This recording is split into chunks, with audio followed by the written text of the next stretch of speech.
다음에 읽어드릴 글은 이 사건과 전혀 관계없이 누군가 SNS에 올려놓은 위선자의 특징이라는 글이 길지 않은 글입니다.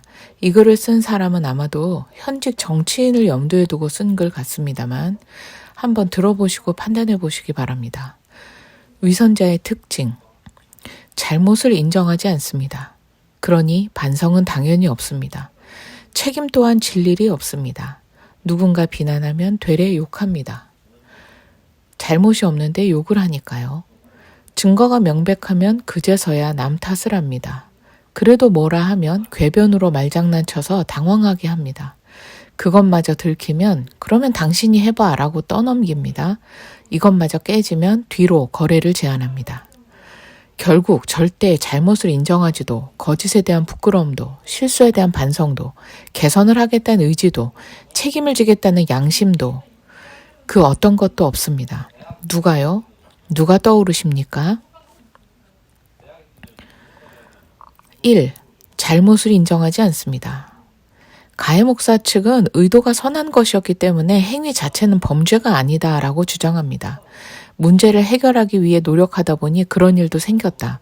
그러나 결코 성적인 의도를 가지고 접근한 것이 아니다라고 말입니다. 아니, 누가 성적인 의도로 그랬대요? 누가 그런 주장을 합니까? 그냥 거기 손을 댄 것 자체가 문제라고요. 왜 그걸 인식을 못합니까? 계속. 제정신이라면 거기에 손을 왜 대요? 그 어떤 경우라도요. 법률은 그게 죄가 되는지 몰랐다라고 주장한다고 해서 구제해주지 않습니다. 많은 사람의 서로 다른 이해관계와 입장들 속에서 질서를 유지하려면 합의된 기준, 그걸 적용해야 하는 거죠. 그게 캐논, 스탠다드, 율법 아닙니까? 구원의 도를 안다는 분들이 그게 왜 범죄냐, 나는 몰랐다 이러실 겁니까? 좋은 의도이기만 하면 남자든 여자든 성기를 막 주무르고 해도 됩니까? 2번, 잘못을 인정하지 않으니 반성은 당연히 없습니다. 공청회 때 인정하고 사과한 것은 그 행위 자체나 비밀 누설이나 뒤통수 치고 잘못 없다고 떠들고 편가르고 자기 편 만들고 그런 게 아니라 딱 하나 거기에 손을 댈 것이라는 설명, 미리 고지하거나 양해를 구하지 않고 손을 댄 것, 그거 하나만 사과했습니다. 결코 내가 거기 손을 댄 것 자체가 잘못이었다라거나 실수든 고의든 솔직하게 인정하고 잘못을 사과한 적이 없어요. 그리고 경찰 진술조사 단계부터는 교회에서처럼 부분 인정하는 것도 없이 완전히 부인했다고 들었습니다. 왜 이러는 걸까요? 무슨 리플리 증후군입니까? 잘못에 대해 인정하지 않고 사과만 하지 않으면 잘못이 없어지나요? 3번, 책임 또한 질 일이 없습니다. 목사는 공개 사과나 설교 중지와 같은 가시적으로 책임을 지는 모습이나 피해자 보상은커녕 앞으로 다시는 여성 신도와 상담을 하지 않겠다는 황당한 제안을 책임지는 거라고 내놓았습니다. 아무것도 책임진 게 없습니다. 그저 피해자와 싸바싸바 이야기 잘해서 사과하고 네 괜찮아요 대답 듣고 그걸로 끝이었어요. 그리고서 외부에다 피해자가 없다고 주장합니다. 피해자랑 원만히 합의받고 사과했는데 주변에서 왜 긁어부스럼을 만드느냐는 거죠. 그랬으면 왜 피해자가 직접 고소를 했겠어요? 사건을 묻고 싶었던 건 가해자나 피해자나 같은 마음이었습니다. 피해자도 전혀 나서고 싶어 하지 않았고 묻고만 싶어 했다고요. 목사가 최소 뭔가 책임지는 모습을 보였더라면 피해자도 더 문제 삼지 않았을지 모릅니다. 공개 사과도 하고 설교 중지도 하고 그랬다면 금전적 손해배상 없이도 피해자는 조용히 묻었을 겁니다. 그런데 말로만 잘 구슬린 다음에 어떻게 했습니까? 피해자에게 사과하고 원만히 합의받다고 한 그 시점 이후에도 피해자와의 상담 내용을 다 누설했죠. 1번에서 말한 그 행위 자체에 당위성을 부과하기 위해서 말입니다.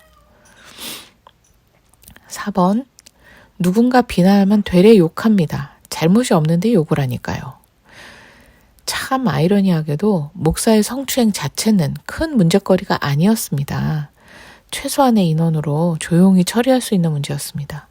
진짜 문제는 그 뒤의 이상행동, 아니, 소시오패스처럼 왜 갑자기 음모론을 꾸며서 책임지라고 해결하라고 하는 비대위 사람들을 음모론자들을 만들고 교인들에게 전화해서 비대위가 거짓말 퍼뜨리고 있다고 아주 악한 사람들이라고 하고 이간질을 하고 스파이 노릇을 하게 하고 이렇게 하겠다고 했다가 저렇게 하겠다고 했다가 변덕을 부리고 피해자에게 최소한의 양심이 있다면 하지 않았을 짓들을 서슴없이 하고 그럽니까? 왜? 5번. 증거가 명백하면 그제서야 남 탓을 합니다. 이건 본인 잘못이 아니라 피해자의 상담 내용 탓이고 음모론자들의 음모이고 계략이라고 했죠. 본인이 손을 댄 것은 피해자의 상담 내용 때문에 그런 짓을 한 것이고 문제가 없다고요. 자의적인 신학 해석에도 이상한 안수기도 행위도 잘못이 없다고 주장했죠. 그런데 책임지라고 말하는 건 이건 담임 목사를 끌어내리려는 음모다.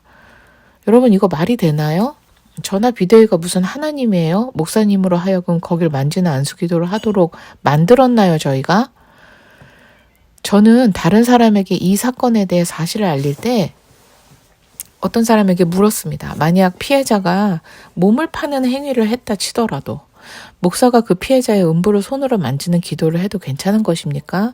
라고요. 더 웃긴 건 그 이야기를 들으면 사람들이 수긍할 거라고 믿었다는 거예요. 그래서 전교인 앞에서 그 얘기를 하겠다고 했던 것 아닙니까? 그 소리를 듣고 제가 그걸 말렸죠. 그런데 그걸 또 실제로 안 한 건 아니죠. 자기 편 만들기 위해서 필요한 경우에 다 말했지 않습니까? 그걸 말린 사람들을 자신을 끌어내리려고 말렸다고 뒤집어 씌웠고요. 목사님 생각해서 말린 겁니다. 그걸 떠드는 순간 목사님은 더 큰 죄를 짓는 거니까요. 목사는 끝까지 자신은 죄가 없고 피해자 탓이고 그리고 교인들에게 그렇게 가르쳤다는 건 심각한 잘못입니다. 6번. 그래도 뭐라 하면 궤변으로 말장난쳐서 당황하게 합니다. 공청회 때 그랬죠. 아니 행위가 문제면 성기에 손을 대는 거냐. 그런 생각이 나는 뇌가 아니고 이런 질문을 했습니다. 누가. 목사는 어떤 궤변으로 응답을 했습니까? 그러면 모든 죄는 뇌에 손 얹고 기도를 하나요? 뭐 뇌만 없으면 죄가 없겠네요? 그 질문에 이런 궤변을 답변이라고 했어요. 아니 뭐가 이렇게 당당해요? 7번. 그것마저 들키면 그러면 당신이 해봐라고 떠넘깁니다. 이것마저 깨지면 뒤로 거래를 제안합니다.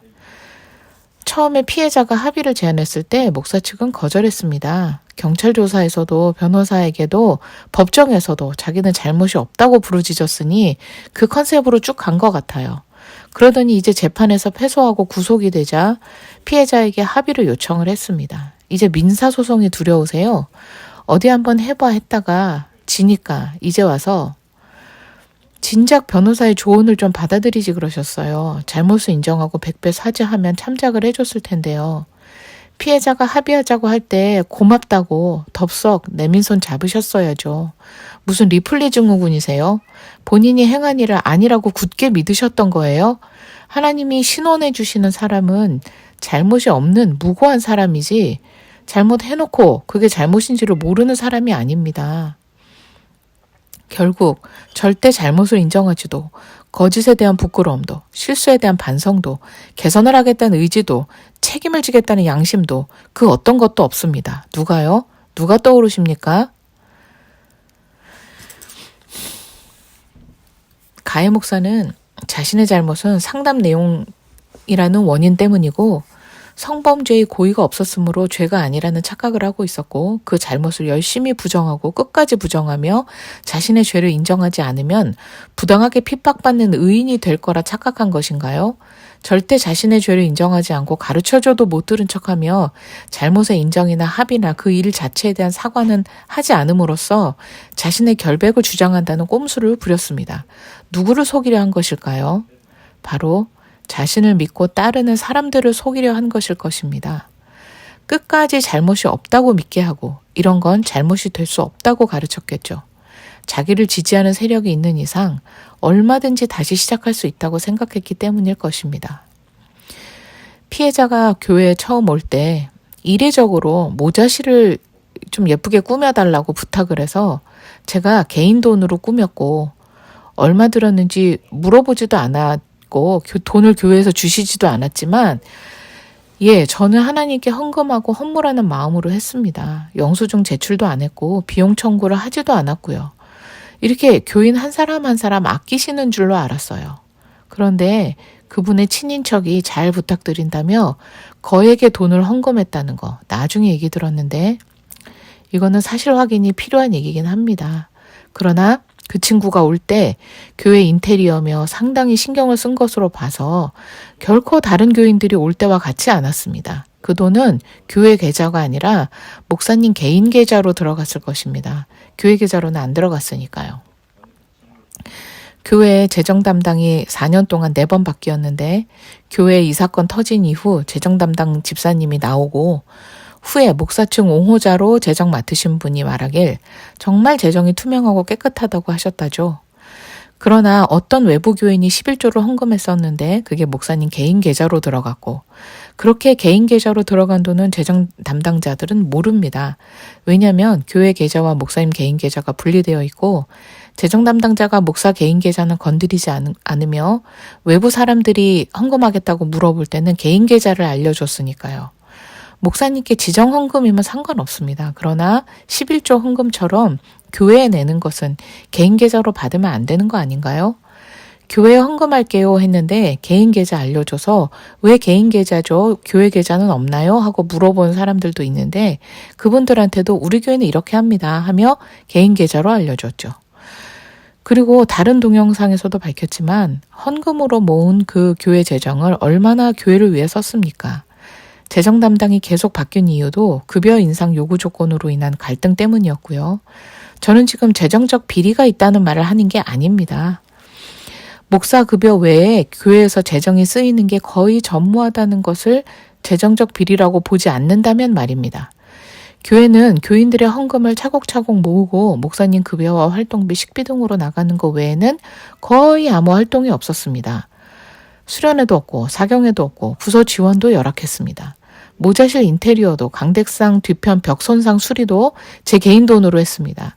방음보드 시공도 다른 교인분이 헌물해서 했고 강대상 높임 맞추는 시공도 그렇고요. 수련회나 사경회 등을 물어보면 돈이 없어서 못한다고 했습니다. 개인적으로 컨택해오는 헌금은 11조여도 개인 계좌로 받았고 피해자를 잘 돌봐주라는 부탁의 의미로 기천만 원의 돈을 받고 결국 그런 안수기도입니까? 교인 한 사람 한 사람 목양하는 것이 힘들지 거리 전도하는 거, 유튜브로 복음 설교하는 거, 그냥 화두만 던지고 멋있는 척하는 거는 쉬운 거라 그러셨죠. 그런 이유로 폴 워셔 목사님이나 이정훈 목사님 평가절하 하셨죠. 그때도 의아했지만 지금 보니 억지에 지나지 않습니다. 면담을 요청하는 젊은 청년에게는 뭐라 하셨죠? 목회일이 바빠서 만날 시간 없다고요. 그리고 그 청년에 대해 저에게 뭐라 하셨죠? 목사님의 말을 자기 말인 듯 SNS에 적는다고요. 사람마다 너무 차이나게 대하시는 거 아닙니까? 그렇게 열심히 교인 한 사람 한 사람 목양한 것의 결과가 이것입니까? 오는 교인 한 사람 한 사람 잘 돌봐주는 열정인 줄 알았는데 어떤 사람은 매주 와도 눈길 한번 말 한마디 걸지 않고 어떤 교인에게는 너의 자매나 친구를 데려오라고 여러 번 말했죠. 30대에 뇌출혈이 와서 반신불수가 된 제 장애인 친구는 매주 교회로 와도 따뜻한 말 한마디 걸어주는 법이 없었고 역시 장애가 있었던 다른 교인이 왔을 때도 따뜻하게 말 한마디 거는 법이 없더니 왜 그렇게 여자 신도의 자매나 친구들은 데려오라고 하신 겁니까? 이런 얘기는 한두 사람에게 들은 얘기가 아니라서 의문을 가지지 않을 수가 없어요. 처음에는 교회 내에 혼기가 진한 형제들이 많으니 그렇게 자매들을 데려오라고 하는 줄 알았습니다. 뭐 그런 의미도 있었겠죠. 하지만 혼기와 전혀 상관없는 유부녀들도 유독 여신도의 자매나 친구들 데리고 오란 말을 많이 했죠. 이건 무슨 꼼수입니까?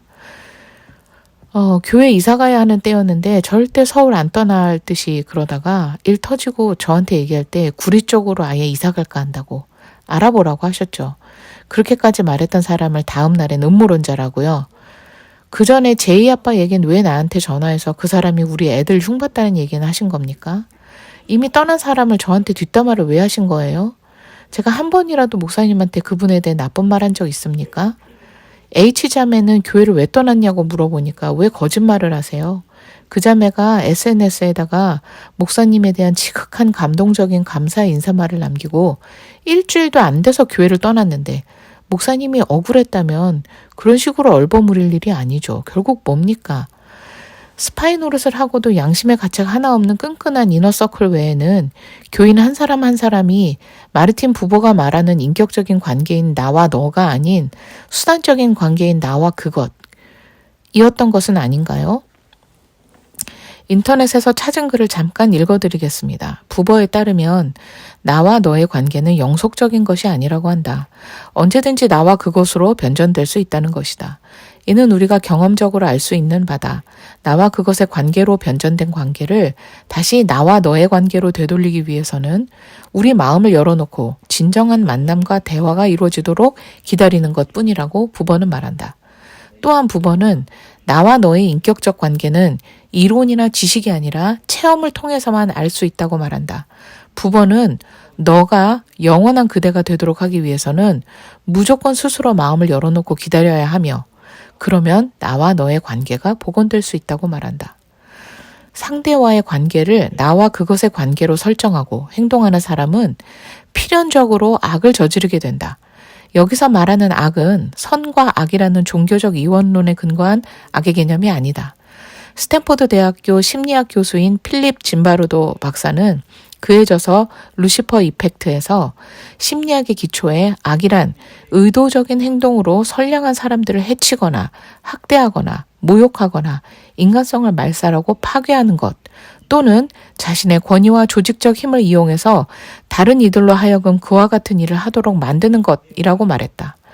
간단히 말해서 악이란 알면서도 나쁜 짓을 저지르는 것이다. 그런데 필자가 여기서 말하는 악이란 자신의 목적 달성을 위해 다른 사람들을 수단으로 이용하거나 다른 사람들에게 피해를 주는 행위를 말한다. 참 생각해 보게끔 하는 글이 아닐 수 없습니다. 자, 그 이너서클이신 분들도 인격적 관계이신지 점검해 보셨으면 합니다. 출처는 넥스트 이코노미입니다. 이 모든 일의 가장 문제점은 자의적인 신학 해석과 그에 따른 행위 그리고 전혀 신앙적이지 않은 대응 방식입니다. 그 교회 사람들은 객관적으로 그 문제를 들여다봐야 했어요. 개혁주의 신학자 누가 그런 안수행위를 어떤 이유로든 용납할까요? 너무나도 명확한 사실 아닙니까? 우리는 개혁주의 신학을 가르치는 교회를 찾아왔는데 개혁주의도 신비주의도 뭣도 아닌 자의적 해석의 가르침을 들었다면 과연 그거 하나일까 의심해 볼 수 있지 않을까요? 그 열매로 그 나무를 안다고 했습니다.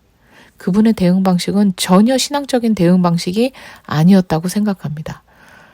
이뿐 아니라 신학적으로도 문제가 많았죠. 그걸 일일이 다 따지기에는 논란의 여지가 많기에 하지 않고 있는 것뿐입니다만 교인 한 사람 한 사람 목양하는 것이 힘든 거지. 뭐 이런 얘기 하신 것도 있고 전도 등에 대해서도 상당히 하이퍼 칼빈주의적이었죠. 신학이 청교도, 하이퍼 칼빈주의, 근본주의 막 여기저기 왔다 갔다 했고 자주 바뀌기도 했습니다. 그런데 목사가 잘못이 없다, 할 수 없다고 생각하면서도 비대위 측에 함께 서지 않은 사람들은 대부분 비대위가 뭔데 평신도가 목사를 징계하느냐 이런 잘못된 계급의식이거나 비대위가 목사의 실제 행동에 비해 과하게 부풀리고 악의적인 선전선동을 한다고 생각한 사람들일 것입니다. 그리고 혹자는 피해자의 상담 내용을 듣고 목사가 한 행위는 해도 되는 건 아니지만 그 상담 내용으로 인했다면 그럴 수도 있겠다 싶으셨는지도 모릅니다. 그래서 피해자가 그렇게 짓밟히는 건 괜찮은 건가요? 비대위가 음모론자로 몰리는 건 괜찮으셨나요? 어제까지 그렇게 교회에 헌신하고 목사님을 섬기던 사람들이 한순간에 음모론자로 몰려 인신공격을 당할 때 그럴 수도 있겠다라고 생각하셨나요? 저는 아닌 건 아니기에 관계를 위해 입 다물고 있지 못하겠더라고요. 무엇을 해결하기 위해 나섰다기보다는 눈앞에 일어나는 일들에 아닌 건 아니다, 옳은 건 옳다라고 했을 뿐입니다. 피해자의 잘못이나 죄와는 별개로 피해자에게 그렇게 해도 되는 법은 없어요. 목사가 하나님입니까?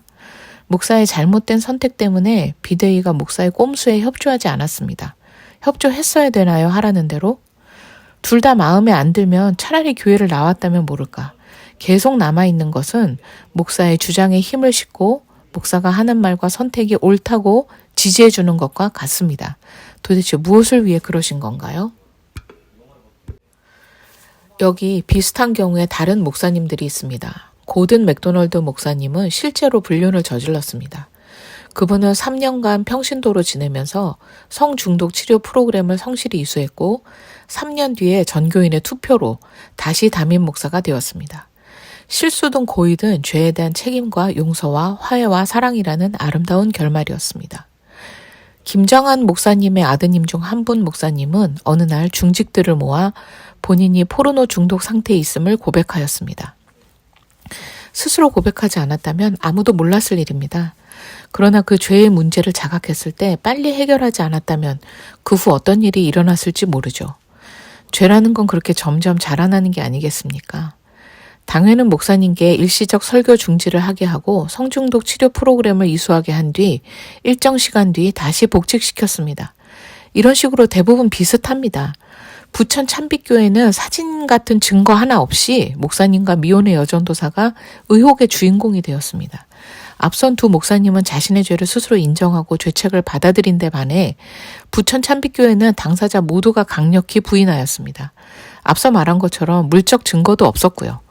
그러나 미혼의 여전도사의 집에 홀로 방문했던 사실, 교회 주차장에서 단둘이 몇 시간이나 차 안에서 함께 있었던 사실 등은 교회 교인들에게 아무 일도 없었다는 믿음을 주지 못하였습니다. 거기다 노회 관계자와의 친분을 악용하여 노회에 제소된 사건을 유야무야 비리적으로 무마시킨 일이 결정적인 화근이 되어 교단에까지 사건은 올라가고 결국 면직 처분까지 받게 되었던 것입니다. 목사는 항소하여서 최종적으로는 2억 6천의 재산을 재단으로 분할받아 목사는 교회 개척을 하며 떠나는 것으로 마무리가 되었습니다만 그 목사는 정말 억울한 일인가요? 정말 아무 일 없었다고 그냥 믿어줘야 됩니까? 그런 의혹이 있지 않게 했으면 되는 일 아닌가요? 목회자와 성직자의 윤리 강령, 행동 강령이 있지 않습니까? 교회에서 공개된 자리에서 상담이든 기도든 하면 되는 일입니다. 여집사나 여성 부교역자를 대동하여 신방하면 되는 일이었습니다. 큐교의 일도 그렇습니다. 만약 불가피하게 목사의 판단으로 안수가 필요한 상황이다 라는 거라면 여집사나 여성 교역자 혹은 목사님 사모라도 와서 대리로 손을 얹게 하는 것이 상식적입니다. 신비주의 교회에서도 그런 식으로 하는 게 옳다고 말합니다. 빤스 목사 전광훈 목사는 실제로 신자들에게 빤스를 내리라고 한 게 아닙니다. 그래서 지탄받는 게 아니에요. 자신의 교회 교인들이 그토록이나 맹목적이고 필요 이상으로 목사를 우상화하고 있다는 거. 그걸 자랑하기 위해 그토록 품위 없는 표현을 거침없이 썼고 그런 게 욕먹을 이유가 되고 있는 거 아닙니까? 도대체 실수든 고의가 아니든 필요하다고 판단해서든 그 행위에 무슨 변명의 여지가 있습니까? 예? 전 그 남으신 분들께 이유를 들어보고 싶습니다. 도대체 어떤 이유로 계속 그분의 설교를 들으셨던 건지 말입니다. 문선명이 죽고 안상홍이 죽고 박태선이 죽어도 그 이단의 집단은 해체되지 않고 자신들의 공동체를 유지하는 것과 같은 이유가 아닌지요. 평신도가 목사를 징계하는 건 아니라고 본다고요. 목사가 신학으로 사기치는 건 괜찮고요. 본인이 무슨 말을 한 건지 이젠 좀 아셨으면 좋겠습니다. 저는 분명히 그들이 내세운 원칙에 맞춰주지 않은 것이 없습니다. 단 하나, 피해자가 원하지 않는 3자 대면만 하지 않았을 뿐입니다. 피해자에게 2차 가해가 되지 않기 위함도 있지만 각각의 진술 조사를 위한 이유도 있습니다. 그러나 그 3자 대면마저도 피해자가 공청회를 요청함에 따라 다 이루어졌습니다. 남자 배석했고 혼자 독단적으로 결정하지도 않았으며 목사는 징계도 받지 않았습니다.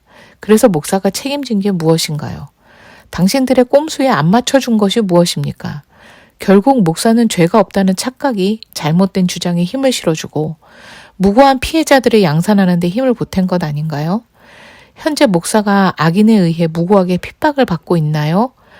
자기가 뿌린 씨앗의 열매를 거두는 게 아니고요. 목사의 잘못된 대처에 노라고 얘기할 수 없었던 분이라면 어떤 가스라이팅이나 세뇌에 빠져 있는 것은 아닌지 심각하게 돌아보시길 바랍니다. 저나 비대위가 그분한테 노라고 얘기한 것도 관계를 끊자는 게 아니었습니다.